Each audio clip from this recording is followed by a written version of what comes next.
Okay, welcome back. I am on page 346 where it says check. Okay, it says solve k plus 5/8 equals 2 1/4 for k. Let me just make my screen less blurry. Okay, so we have k plus 5/8 equals 2 1/4.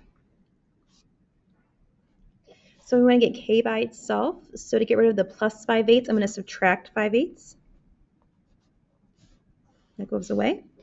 We do to one side of the equation, do the other side, so minus 5/8. When I'm adding or subtracting fractions, you need common denominators. The least common multiple of 4 and 8 will be 8. So I'm going to multiply 1/4 by 2. So now I have 2 and 2/8 minus 5/8.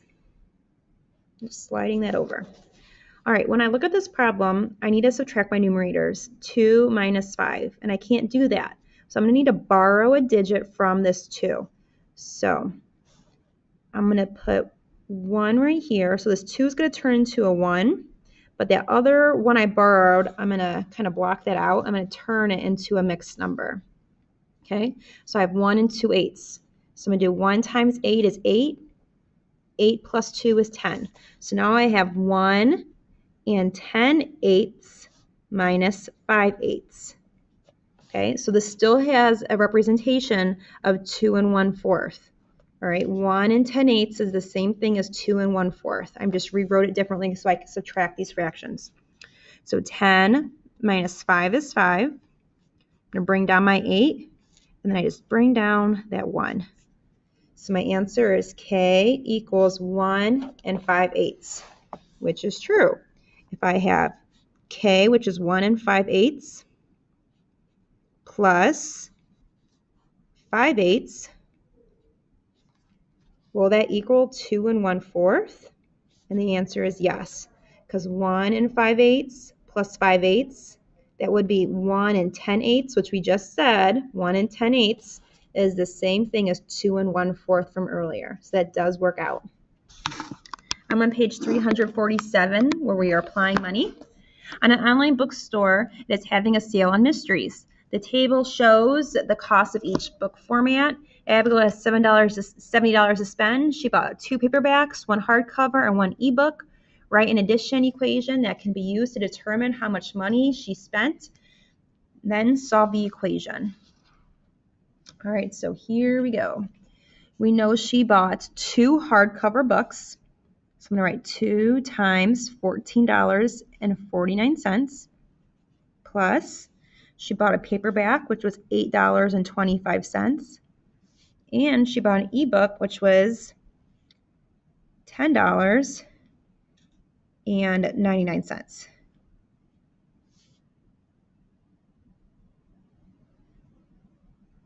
I think I wrote that backwards. She wrote 2 paperbacks. Oops, I wrote 2 hardcover. Let me start over. She bought 2 paperbacks, so $2 times $8.25. So she bought one paperback is $8.25. She bought 2 of them. I'm so sorry about that.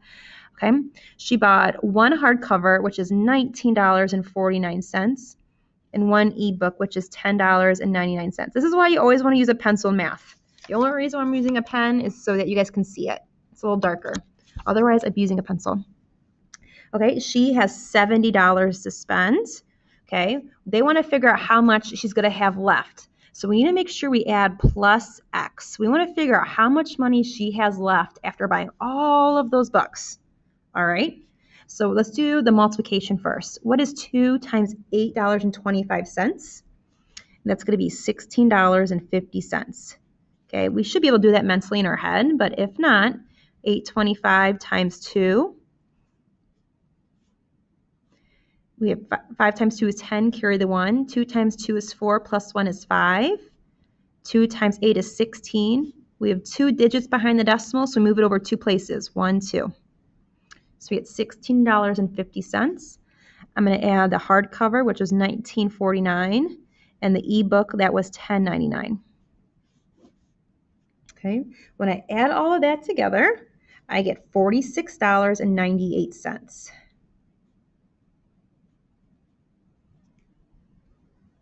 All right.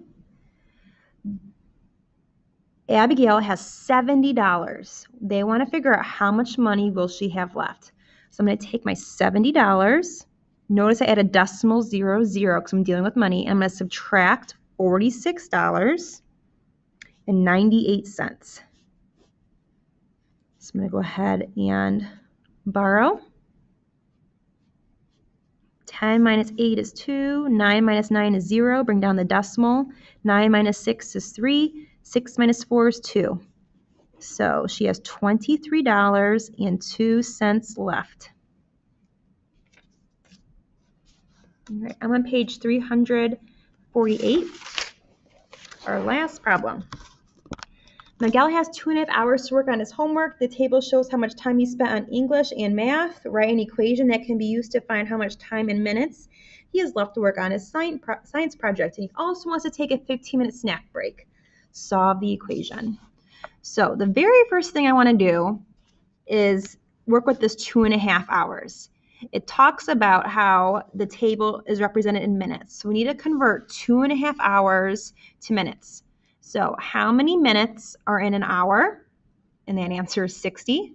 So I'm going to do 60 times 2.5. We want to convert 2.5 hours to minutes. So 0 times 5 is 0. 6 times 5 is 30. Drop a 0. 2 times 0 is 0. 2 times 6 is 12. When I add, I get 1,500, but there's one digit behind the decimal, so I move my decimal over one place to the left. So it is 150 minutes. So Miguel has 150 minutes. He spent 45 on English. He spent 28 on math. How much can he spend on science? I'm going to solve this equation. I'll worry about the 15 minutes that he wants to use for a snack break at the end. So I'm going to do 45 plus 28 first. I'm going to combine those together.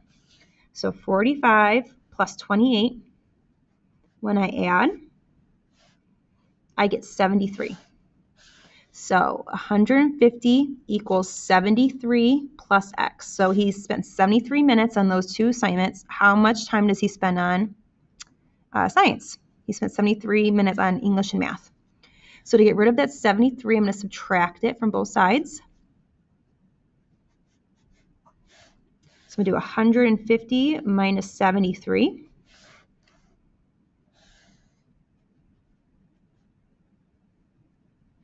Make it 7, and then 14 minus 7 is 7. So he has 77 minutes to spend on science. However, if you go back up here, it says he wants a 15-minute break. Because that is a long time to work on some homework without taking a break.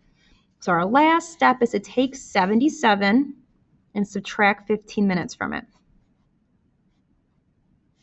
All right, so our final answer, he has 62 minutes left over.